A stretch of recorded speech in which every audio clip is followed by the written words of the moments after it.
बच्चों, आज मैं आपको इतिहास के पाठ 7 एक साम्राज्य की राजधानी विजयनगर से संबंधित बातों को बताने जा रहा हूँ। सर्वप्रथम मैं विजयनगर की स्थापना, उसके प्रमुख राजवंश और स्थापत्य कला से संबंधित विषय वस्तुओं की जानकारी देने जा रहा हूँ। विजयनगर साम्राज्य की स्थापना 1336 ईस्वी में 1336 सीई में हुई थी। इसके संस्थापक हरिहर और बुक्का राय नामक दो भाई थे। उन्होंने तुंगभद्रा नदी के किनारे विजयनगर नामक एक नगर बसाया और यही नगर आगे चल कर के विजयनगर साम्राज्य का केंद्र और राजधानी के रूप में विकसित हुआ। इस साम्राज्य में 4 वंशों के शासकों ने शासन किया। हरिहर और बुक्का संगम वंश के थे। उनके बाद सलूव वंश के 2 प्रमुख शासक देवराय प्रथम और देवराय द्वितीय ने शासन किया। उसके बाद तलुव वंश के प्रसिद्ध शासक कृष्णदेव राय, जिनके काल को विजयनगर साम्राज्य का स्वर्ण युग माना जाता है।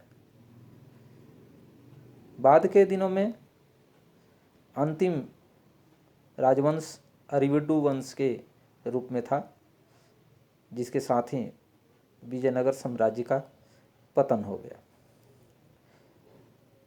विजयनगर साम्राज्य के प्रथम शासक हरिहर प्रथम और बुक्का के बारे में बताना चाहूँगा। हरिहर प्रथम ने अपने भाई बुक्का राय के सहयोग से विजयनगर की स्थापना की। वह संगम वंश के थे और उन्होंने अपने राज्य की सीमा को कृष्णा नदी से कावेरी नदी और पूर्वी घाट से पश्चिमी घाट तक फैलाया। उनकी मृत्यु के उपरांत बुक्का राय प्रथम शासक बने और उनका संबंध भी संगम वंश से था। उन्होंने विजयनगर को सुंदर बनाया और तत्कालीन समकालीन बहमनी शासकों के साथ युद्ध भी किया। संगम वंश के उपरांत सलूव वंश के अंतर्गत देवराय प्रथम और देवराय द्वितीय ने विजयनगर साम्राज्य का विस्तार किया और विजयनगर के वैभव और गौरव में वृद्धि की।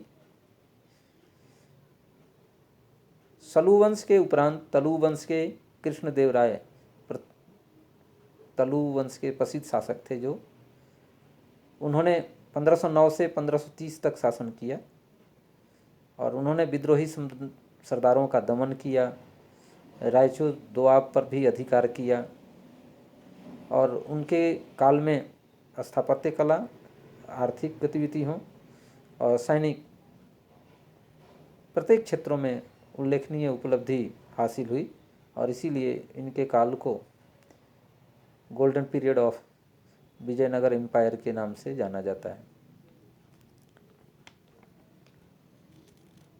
विजयनगर शासकों ने अपनी उत्तरी सीमाओं पर दक्कन के सुल्तानों और उड़ीसा के गजपति शासकों से संघर्ष किया।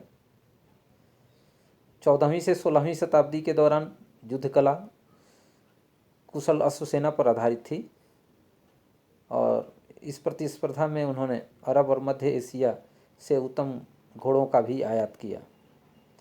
1498 ईस्वी में पुर्तगाली व्यापारी उपमहाद्वीप के पश्चिमी तट पर आए और व्यापारिक और सामरिक केंद्र स्थापित करने का प्रयास करने लगे, तो उस समय भी विजयनगर के शासकों ने महत्वपूर्ण भूमिका निभाई। विजयनगर अपने मसालों, वस्त्रों तथा रत्नों के लिए प्रसिद्ध था। ऐसे शहरों के लिए व्यापार प्रतिष्ठा का सूचक माना जाता है। और यहाँ से विदेशी वस्तुओं की काफ़ी मांग थी। विजयनगर के भौगोलिक, जल संपदा और किलेबंद से संबंधित जो महत्वपूर्ण विशेषताएं हैं उसके बारे में आज बताने जा रहा। विजयनगर शहर विजयनगर साम्राज्य की राजधानी थी। इसकी जो भौगोलिक स्थिति थी वो तुंगभद्रा नदी द्वारा निर्मित एक प्राकृतिक द्रोणी से संबंधित है। यह नदी उत्तर पूर्व की दिशा में बहती है। आसपास के भूदृश्य पर ग्रेनाइट की पहाड़ियाँ फैली हैं जिन्होंने शहर को चारों ओर से घेरा हुआ है। इन पहाड़ियों से कई जल धाराएं आकर नदी में मिलती हैं और लगभग सभी धाराओं के साथ बांध बनाकर विभिन्न आकारों का हौज बनाकर शहर की जल की आवश्यकताओं को और कृषि कार्य के लिए सिंचाई से जुड़ी आवश्यकताओं को पूरा करने का काफ़ी व्यापक प्रबंध देखने को मिलता है। यहाँ के सबसे महत्वपूर्ण हौजों में एक का निर्माण 15वीं शताब्दी के आरंभिक वर्षों में हुआ था, जिसे आज कमलपुरम जलाशय के नाम से जाना जाता है। इस हौज के पानी से न केवल आसपास के खेतों को सींचा जाता था, बल्कि इसे एक नहर द्वारा राजकीय केंद्र तक भी ले जाया जाता था।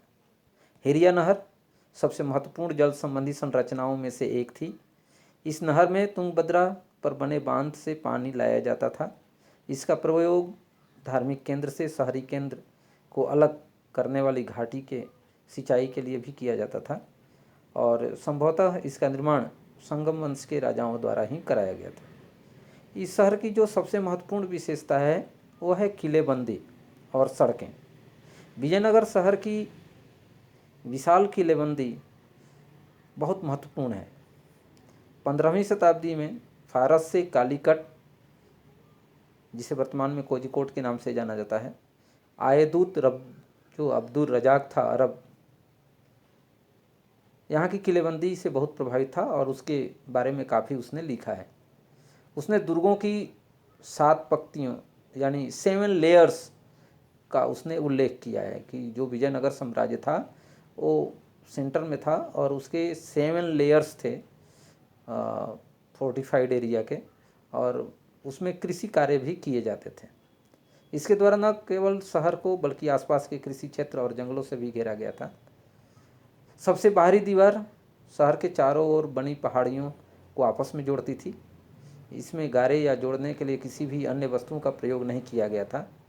पत्थर के टुकड़े जिसके कारण अपने स्थान पर टिके रहते थे।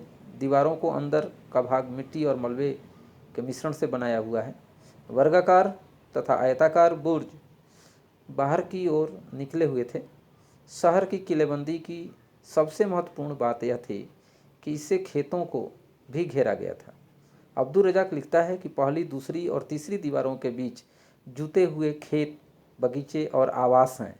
इसी प्रकार इसकी पहली परिधि से शहर में प्रवेश करने तक दूरी काफ़ी अधिक है, जिसमें खेत हैं जहाँ वे धान उगाते हैं, कई उद्यान हैं और बहुत सा जल जो 2 झीलों से लाया जाता था। इस कथनों की आज के पुरातत्वविदों द्वारा पुष्टि की गई है और उन्होंने धार्मिक केंद्र और नगरीय केंद्र के बीच एक कृषि क्षेत्र के साक्ष्य खोज निकाले हैं। इस क्षेत्र का एक व्यापक नहर प्रणाली के द्वारा सींचा जाता था, जिसे तुंगभद्रा से जल लाया जाता था। मध्यकाल में कृषि क्षेत्रों की किलेबंदी करने का मुख्य उद्देश्य विरोधी और आक्रमणकारी जो लोग थे उससे न केवल बचाने का बल्कि खाद्य सामग्री की उपलब्धता को भी सुनिश्चित करने का था। ये घेराबंदियाँ कई महीनों और यहाँ तक कि कई वर्षों तक चलती थीं और ऐसी परिस्थिति में निपटने के लिए शासक प्रायः किलेबंद क्षेत्रों के भीतर ही विशाल अन्नागारों का निर्माण कर रहे थे। विजयनगर के शासकों ने अपने कृषि भूभाग की रक्षा के लिए एक अत्यधिक महंगी तथा व्यापक नीति को अपनाया।